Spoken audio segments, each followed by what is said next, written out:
Hello and welcome back. We are now on section 8. Let's just bring up our code book here and let's just make our way through. So first thing that we've got is, this is an interesting rule, and I have to go back to, and let me just bring up the 2018 version here, and note 8106, use of demand factors.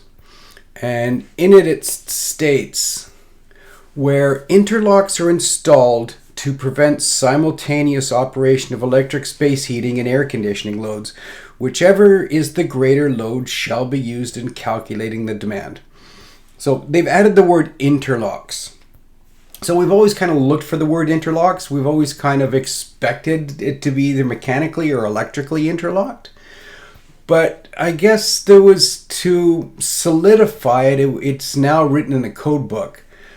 I guess there was people that could take it on a word. When you look at the rule here, nope, that's the wrong code book. Let's bring up this code book here. And here's the 2018 edition. So this is what the rule was. Where it is known that the electric space heating and air conditioning loads are installed and will not be used simultaneously, whichever is the greater load shall be used in calculating the demand. Sub-Rule 3 was really loose and hard to enforce. So as a regulatory body and as regulator, I think this is actually, we've now stated what our expectation is.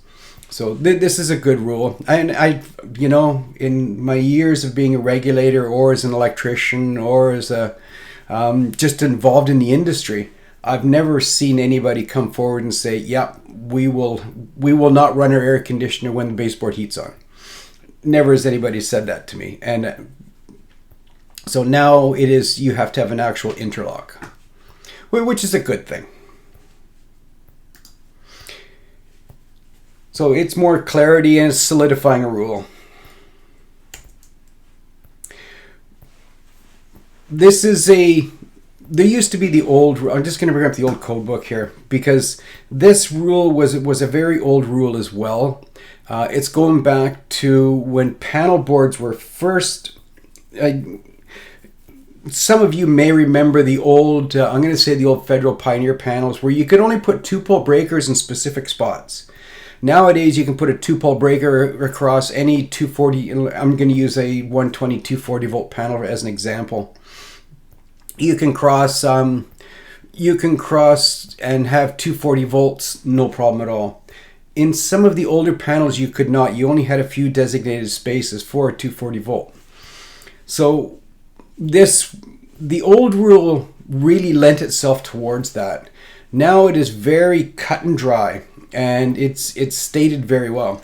Panel boards installed in single dwellings shall, at the time of the original installation, have at least 4 additional spaces left for future overcurrent devices with the provisions for a 2-pole device. Now, keep in mind, when we go back to 2018, all you had to have before or up until this code change was 2. And then Sub-Rule 2, panel boards installed in each dwelling unit of an apartment or similar building shall, at the time of the original installation, have at least 2 additional spaces left for future overcurrent devices with provisions for a 2-pole device. So a single family dwelling, a house, would have to have 4 spaces. A condo, as an example, or an apartment, as an example, each dwelling would have to have 2. So I'm just going to bring up this old rule here again. Let's go back to the old code book here. And this was a really long rule. A number of branch circuits in his single family dwelling, including space for 2 35 amp double pole breakers, 16 circuit. And then it was 24 circuit. And then if it had a furnace, if it didn't have a furnace, blah, blah, blah, blah, blah. And now they've made it nice and straightforward. Okay. So they're not saying how many you have to have. It's just saying what you have to have left over. And I think that's the important part. And here was the rule here that actually Oh, excuse me.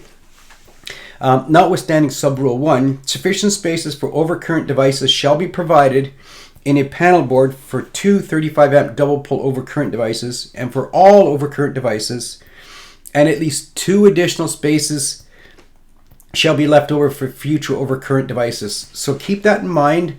Now you have to have 4. And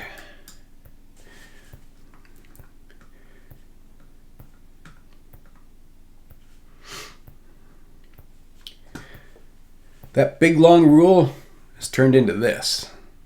Nice and small, nice and straightforward.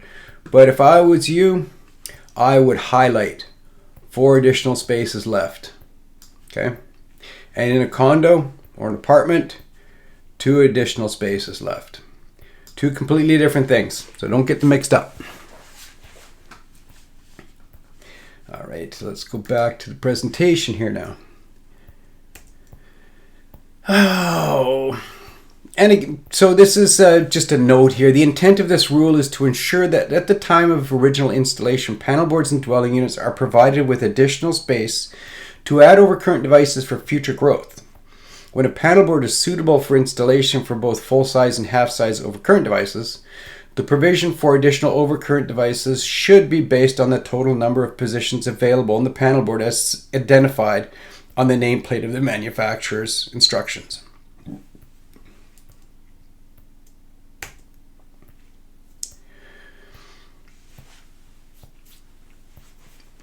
Now we've got the addition of 20 amp branch circuits. Now 16 outlets for a 20 amp branch circuit where a fuse switch or circuit breaker is marked for continuous operation at 80%. Yes, at 80%. And 20 outlets for a 20 amp branch circuit where a fuse switch or circuit breaker is marked for continuous operation at 100%. So this is new. Now I'm just going to clarify something here. 16 outlets and maximum number of outlets per circuit, except as permitted by other rules. The maximum number of outlets on any 2 wire branch shall not exceed the following. Let's just look at this.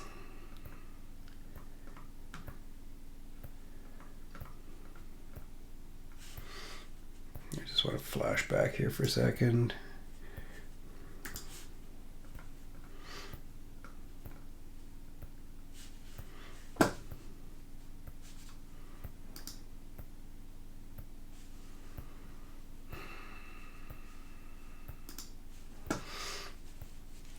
What I'm trying to clarify here is, and I'm just going to go to lighting, because what I don't want to give is the impression. Okay, so the thing to remember is, and I'm just bringing up this rule right now, maximum rating of an overcurrent device protecting a branch circuit containing luminaires, lamp holders, and track lighting shall be as follows. When installed in a dwelling unit, 15 amps. Okay? So it's really important to remember this rule does not apply to lighting. This rule is for receptacles. So 12 outlets for a 15 amp branch circuit, so 12 plugs, 15 plugs, 16 plugs on a 20 amp branch circuit, and 20 on a 20 amp branch circuit if it's rated at 100% for continuous operation. This is for receptacles only. And I just wanted to actually show that code rule because I don't want this to create confusion that somebody could think they could put 16 lights on a 20 amp breaker. Because that would be non-compliant, because in here it's saying no higher than 15 amp.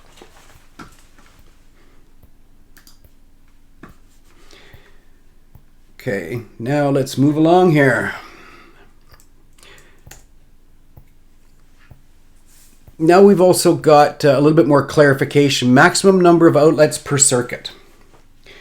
Except as permitted by Subrule 3, when a receptacle is used as an outlet for the application of Subrule 1, it shall be considered as 1 outlet per duplex receptacle, 1.5 outlets per triplex receptacle, and 2 outlets as a quadruplex receptacle. I have never seen, to be honest with you, a triplex receptacle. So I actually found a picture. Leviton makes them. And so a duplex receptacle is 1 outlet. A triplex is 1.5, and a quadplex is 2.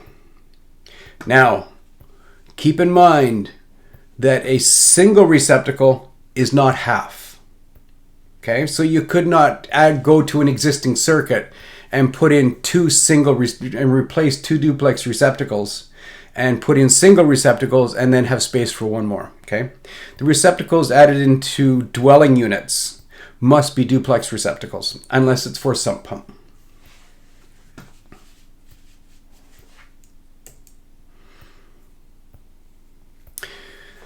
So this is just worthy discussion, and this is where I'd like to put some clarification in that this again is not for a 20 amp circuit. This would be for lighting as an example, and maximum would be 15 amp or 12 amp on an 80% rated breaker. Where the connected load is known, the number of outlets shall be permitted to exceed the maximum numbers permitted in Subrule 1, provided that the load current does not exceed the continuous operation marking of the overcurrent device protecting the circuit. As noted, pot lights are a great example. If you have drivers in your pot lights and they're not medium based, you could base it on the nameplate rating of the fixture. Where if it was a medium based socket, it doesn't matter if you're putting in LEDs or medium based lamps, you base it on the that is 1 outlet.